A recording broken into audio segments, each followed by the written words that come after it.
بسم اللہ الرحمن الرحیم۔ وقفے کے بعد ناظرین دوبارہ آپ کی خدمت میں حاضر ہیں، اور آج کا موضوع جیسے کہ پہلے بتایا جا چکا ہے خمس ہے۔ تو وقفے سے پہلے قبلہ صاحب بتا رہے تھے کہ کن چیزوں پہ خمس واجب ہے، تو میں درخواست کروں گا کہ وہیں سے دوبارہ ہم پروگرام کا آغاز کرتے ہیں۔ جی 7 چیزیں آپ بتا رہے تھے قبلہ، 7 چیزیں ہیں۔ 7 چیزیں، اس میں پہلا ہے کاروبار کا منافع۔ ٹھیک ہے، وہ نقدی کی شکل میں آ گیا۔ جب انسان تجارت آپ کی اجازت ہو سکے جی۔ السلام علیکم۔ السلام علیکم جی۔ جی میں مانچسٹر سے بول رہی ہوں، مجھے علامہ صاحب سے خمس کے ہی بارے میں جو ریلیٹڈ ٹاپک ہے سوال کرنا ہے۔ جی بتائیے۔ جی میں علامہ صاحب سے پوچھنا ہے کہ جس طرح یہ ہمارا جہیز جو ایشیا میں پاکستان میں جو ہے رواج جو بھی ہے جہیز وغیرہ کافی لوگ بیٹے کو دیتے ہیں، تو اس پہ ایون کی گاڑی شامل ہو، جیولری شامل ہو، پوچھنا تھا کہ اس پہ خمس بنتا ہے، اور اگر بنتا ہے تو کیا ہے؟ وہ تو ٹیکس دیتے ہیں، اور دوسرا جیولری اگر آپ کے پاس ہو، بنی ہوئی ہو جیولری، یہ چوڑیاں اور سیٹ وغیرہ جو بھی ہمارا ٹریڈیشن کے مطابق، تو کیا اس پہ بھی خمس بنتا ہے؟ تو کائنڈلی یہ جو ہے اگر خمس بنتا ہے جیز پہ تو کس کو دینا چاہیے؟ پیرنٹس کو دینا چاہیے یا سسرال میں جو آ جائے تو پھر ان کو دینا چاہیے؟ یہ چیز بتا دیں جی۔ ٹھیک ہے، ابھی انشاءاللہ جواب دیتے ہیں۔ جی جہیز کا کہ وہ پوچھ رہے ہیں۔ میں مسئلہ پڑھتا ہوں۔ جی۔ اگر رواج اس بات کا ہو جی کہ انسان اپنی لڑکی کا جہیز چند سالوں میں بتدریج بنائے، جمع کریں، جی، اور جہیز تیار نہ کرنا اس کی شان کے خلاف ہو، جی چاہے اسی اعتبار سے کہ وہ عین وقت پر سارا جہیز تیار نہ کر پائے، جی، اور وہ سال کے دوران اسی سال کے منافع سے کچھ جہیز خریدے جی، جو اس کی حیثیت سے بڑھ کر نہ ہو، جی، اور عرفی اعتبار سے جہیز کی اتنی مقدار اس کے سال کے اخراجات میں سے سمجھی جائے تو اس پر خمس دینا لازم نہیں ہے۔ ٹھیک ہے، اور اگر وہ جہیز اس کی حیثیت سے بڑھ کر ہو یا ایک سال کے منافع سے دوسرے سال میں تیار کیا گیا ہو تو اس کا خمس دینا ضروری ہے۔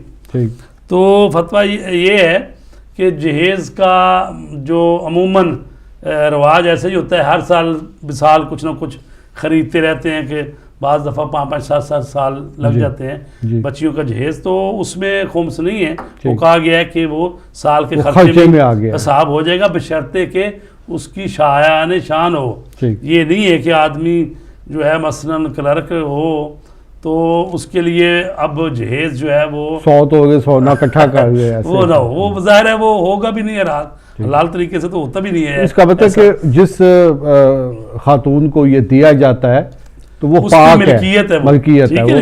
جی، اب انہوں نے کہا کس کو دینا ہے اس کا خمس، تو وہ کہہ رہی ہیں سسرال کو دینا ہے یا خمس تو بنتا ہی نہیں تھی اس کا، کیونکہ وہ تو والدین نے اس کو دیا سامان۔ میں بات ہی کر رہا ہوں نا کہ وہ کہہ رہی ہے کہ کس کو دینا ہے، مطلب پہلی بات ہو کہ اس کا خمس نہیں ہے، ٹھیک ہے جی۔ لیکن اگر شایان شان نہیں ہے، مطلب ہے شان تو حیثیت فرض کرو 50,000 والی ہے لیکن 5 لاکھ کا ہے، ٹھیک ہے، تو وہ چونکہ اس کی حیثیت سے بڑھ کر ہے تو اس کا خمس دینا پڑے گا۔ تو جب خمس دینا پڑے گا تو وہ نہ سسرال والوں کو دینا ہے نہ والدین کو دینا ہے، بلکہ وہ جس مجتہد کی آپ تقلید کر رہی ہیں اس مجتہد کو دینا ہے، تاکہ وہ دین کی خدمت میں جہاں مصرف کرتے ہیں وہ کریں۔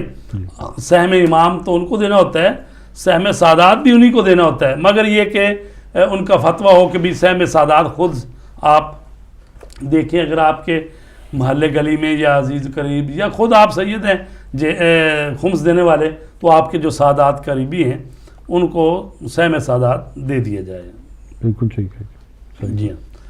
تو پہلی چیز ہے کاروبار۔ جی، تو کاروبار جو ہے چاہے انسان تجارت، صنعت، حرفت یا دوسرے کاموں سے روپیہ پیسہ کماتا ہے، مثال کے طور پر اگر کوئی اجیر بن کر، یہاں تک کہ کوئی بعض لوگ ہوتے ہیں نا جیسے طالب علم یا کوئی اور نہ بھی طالب علم ہو، وہ دوسروں کی نمازیں بھی پڑھتے ہیں، مثلا کسی کی 10 سال کی نماز قضا ہے تو وہ ان کے گھر والے کہتے ہیں کہ ہم پڑھوانا چاہتے ہیں نمازیں، تو وہ بھی کوئی کہے کہ ہاں جی میں 1 سال کی نمازیں مثلا 1,000 میں پڑھتا ہوں، میں 10,000 لوں گا، تو ظاہر ہے وہ بھی اس کی آمدنی ہے جی، اس میں سے بھی وہ خمس دے گا، اس کو دینا پڑے گا، ٹھیک ہے نا جی. اور اسی طرح جو مجالس میں سے پڑھتے ہیں مولانا حضرات اور سب، تو وہ بھی اس میں سے بھی خمس جو ہے کیونکہ وہ اسے کماتے ہیں تو سال کے آخر میں ان کو بھی اس سے بھی خمس جو ہے وہ دینا ہوتا ہے. جی.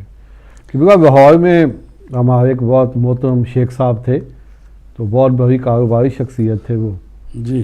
تو میں نے ایک دن ان سے پوچھ لیا کہ کیا راز ہے آپ کا اتنی ترقی جو آپ نے کی ہے؟ تو انہوں نے کہا کہ مجھے کہ بیٹا ہم خمس کے پابند ہیں. میں جب سے میں نے کام شروع کیا، شاید میں نے چند ہزار سے، تو خمس میں ہر سال جو ہے میں پابندی سے دیتا تھا. تو آج میرا بزنس جو ہے وہ کروڑوں سے بھی زیادہ ہے. جی. تو انہوں نے کہا کہ اس میں اتنی برکت ہے صحیح خمس ادا کرنے میں. جی. دیکھیے بخاری صاحب بات یہ ہے کہ یہ تو اپنی جگہ پہ طے شدہ کی جگہ انسان رزق حلال کمائے اور خمس اور زکوٰۃ جو بنتا دے تو اس میں برکت پڑتی ہے، لیکن یہ لوگوں کو اس لالچ میں نہیں ہے کہ بھئی خمس دو گے تو مال بڑھ جائے گا، بڑھے یا نہ بڑھے، مطلب جو فرض ہے اس کو فرض کی حیثیت سے دیکھنا چاہیے. السلام علیکم.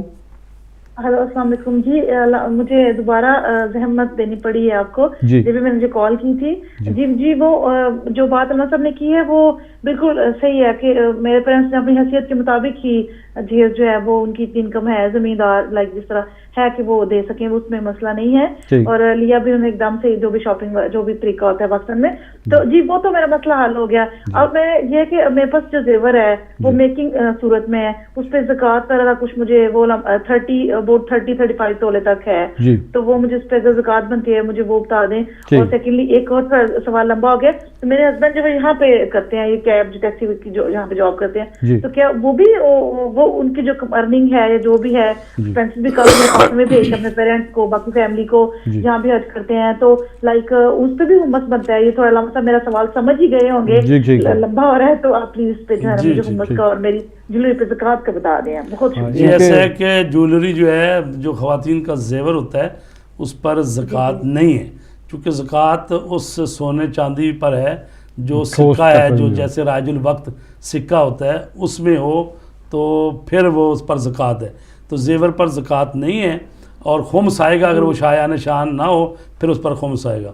اچھا رہ گئی بات کہ جو شوہر کماتا ہے، ظاہر ہے کہ وہ بھی ایک ڈیٹ مقرر کریں. مثلا ابھی اگر آج 10 مارچ ہے تو 10 مارچ مکمل کر لیں یا کل کی کر لیں 11 مارچ مثلا، تو ایک آپ نے ڈیٹ مقرر کرنی ہے. چاہے بعض لوگ جو محرم کی پہلی کر لیتے ہیں، بعض رمضان کی پہلی، کیونکہ جو خرچے والے مہینے ہیں، تو اس کو دیکھنا ہے کہ جس دن آپ نے ڈیٹ مقرر کی ہے دیکھنا ہے کہ ہمارے بینک بیلنس میں کتنے پیسے ہیں اور گھر میں باورچی خانے میں کتنے چاول یا گھی یا جو بھی پڑی ہوئی چیزیں کھانے کی ان کی کتنی قیمت بنتی ہے. تو اس قیمت کو دیکھ کے میں نے مثال دی تھی. فرض کرو آپ کے مثلا بینک میں اگر 9,000 پڑے ہوئے ہیں، تو اسی طرح گھر میں بھی جو سامان وغیرہ آپ سمجھتے ہیں کہ دیکھ لیا کتنے چاول کتنے تو وہ بھی پڑے، تو اگر 10,000 کا فرض کرو بن جاتا ہے تو 10,000 میں سے 2,000 جو ہے 5واں حصہ خمس ہے، اور 2,000 میں پھر 1,000 جو سہم سادات ہے، 1,000 سہم امام ہے. تو وہ دینا ہوتا ہے، سادات کو بھی دینا ہوتا ہے اور جو سہم امام ہے وہ بھی دینا ہوتا ہے. اس میں کوئی ایسی بات نہیں ہے کہ کوئی چاہے ٹیکسی کرے، چاہے کوئی آمدن ہونی چاہیے، اور کوئی ایسا بندہ کہہ نہیں سکتا کہ بھی میری تو کوئی ہے ہی نہیں آمدنی. آخر بالآخر جس دن اس نے ڈیٹ رکھی ہوئی ہے اس دن جب حساب کرے گا تو چاہے 2 کلو آٹا ہی گھر میں ہو مثلا، کچھ نہ کچھ تو ہوگا نا جی، یہ تو نہیں کہہ سکتا.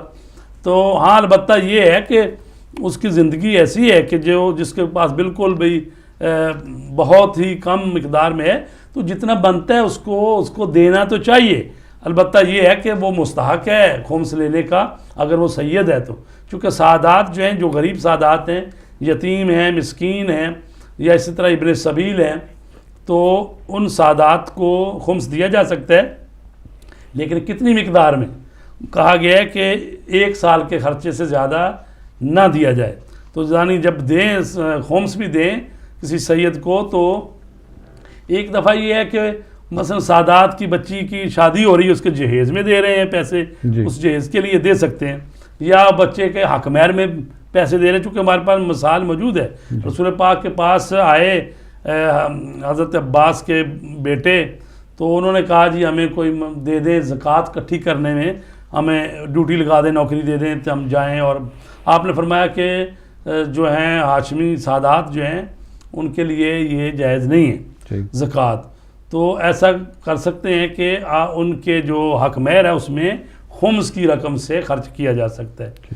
تو لہٰذا اگر وہ بچی کی شادی میں یا لڑکے کی شادی میں آپ تعاون کر رہے ہیں وہ تو علیحدہ بات ہے، لیکن جب خرچہ دیں گے سال کا تو ایک سال کے خرچے سے زیادہ جو وہ خمس نہیں دیا جائے گا۔ ٹھیک ہے، ایک سوال یہ ہے کہ ایک آدمی کے پاس 10,000 روپیہ تھا جی، اور تاریخ اس کی تقریباً ابھی 5-6 دن اس میں باقی تھے، ٹھیک ہے، تو کسی نے آ کے 5,000 اس سے خدا قرضہ لے لیا اور وہ 5 اس میں سے 10 میں سے نکل گیا، اب باقی اس کے پاس بچ جائے 5,000 جی، تو کیا وہ جو قرضہ دیا ہے وہ بھی شامل ہوگا اس میں؟ اس میں کہتے ہیں کہ وہ اگر وہ ایسی رقم ہے کہ جب وہ چاہے لے سکتا ہے، اچھا، تو پھر تو پورے میں ہی ہوئے گا، لیکن اگر وہ ہے کہ بھی یہ رقم ابھی نہیں مل سکتی اس کے ہاتھ 2 مہینے 4 مہینے، ظاہر ہے کہ اس میں تو نہیں دے گا، جب وہ آئے گی واپس اگلے سال میں شامل، ہاں جب بھی آ جائے گی پھر اگلے سال میں اگر آئے گی یا اسی سال میں آئے گی تو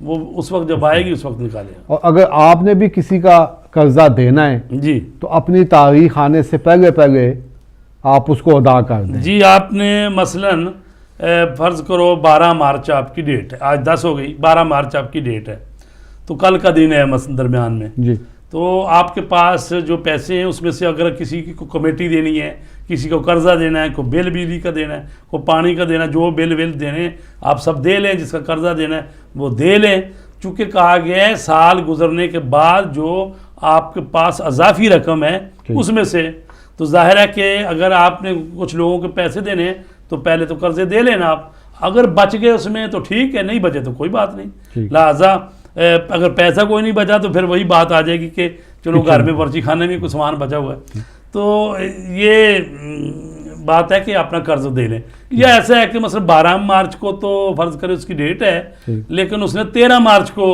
بل دینے نے بجلی کے، مطلب وہ ایک آدھا دن آگے پیچھے تو ظاہر ہے وہ تو ہو ہی جاتا ہے، چونکہ دینے ہیں وہ، تو وہ نکال لے اس میں سے، اور باقی جو رہے گی رقم اس میں سے خمس دے گا۔ مطلب اگر آپ نے کسی کا قرضہ دینا ہے اور وہ ابھی اویلیبل نہیں ہے آدمی، آپ نکال کے اپنے بیٹے کو دے سکتے ہیں کہ بھی یہ اس کو دے دینا۔ دیکھیں جی بات سنو، ایک دفعہ یہ ہے کہ اس نے آپ کو مہلت دی ہوئی ہے، اس کی ڈیمانڈ ہی نہیں ہے، مطلب وہ کہتا کوئی بات نہیں، چاہے 5 سال بعد دے دیں، ٹھیک ہے، تو اگر آپ اس کو دینا چاہتے ہیں وہ تو ابھی لینا بھی نہیں چاہتا، ٹھیک ہے، تو پھر تو ایسی معاملہ نہیں ہے، پھر تو آپ خمس دیں۔ اور بعض دفعہ ایسا بھی ہے کہ لوگوں نے مکان لیے مارگیج پہ اور یہ تو قرضہ 30 سال ختم ہونے والا نہیں ہے، تو یہ کوئی کہے کہ جی میں نے تو قرضہ لیا ہوا ہے لہٰذا مجھ پر خمس مانتا ہی نہیں ہے، ایسا نہیں ہے، یہ جو روٹین کے مطابق آپ کی 400 500 پاؤنڈ 600 پاؤنڈ قسط جا رہی ہے، تو وہ جس مہینے میں آپ کا وہ آ گئی ایک ڈیٹ آ گئی ہے تو وہ قسط آپ دے لیں اس کی جو اس مہینے آئی ہے، تو باقی جو بچے ہیں اس کو آپ کی اجازت سے۔ جی السلام علیکم۔ السلام علیکم جی، کون میرے بھائی کہاں سے بولتے ہیں؟ جی میں زیدی بات کر رہا ہوں۔ جی زیدی بھائی، کیا پوچھنا چاہیں گے آپ؟ مجھے ایک سوال پوچھنا تھا۔ جی جی، دراصل میرے سسر ہیں، وہ ریٹائرڈ ہو رہے ہیں، جی، تو ان کو جو ان کا کچھ پیسے فکس ڈپازٹ جی، تو وہ ان سے معلوم یہ کرنا بخاری صاحب سے کہ وہ جو پیسے وغیرہ لیتے ہیں وہ جائز ہیں یا نہیں ہیں؟ وہ کہتے ہیں فکس ڈپازٹ انہوں نے کرائے ہیں۔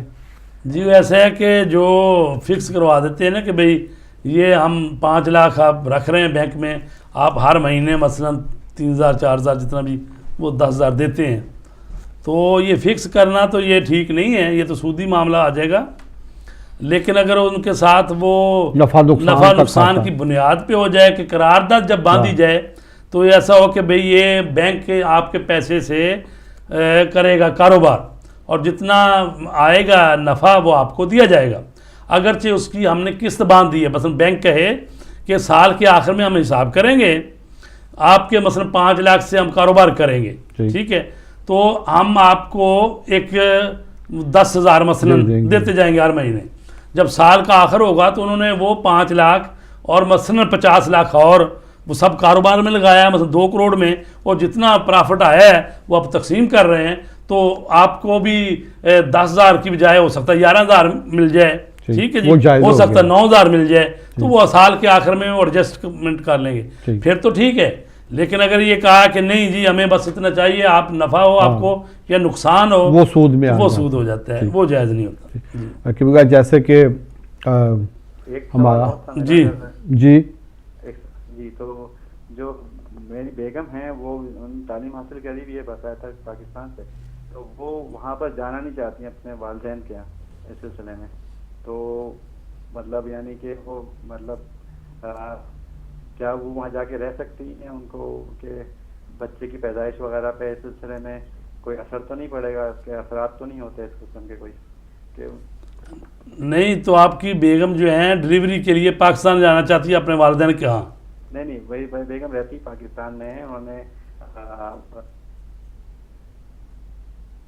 جی جواب ہو گئی کال.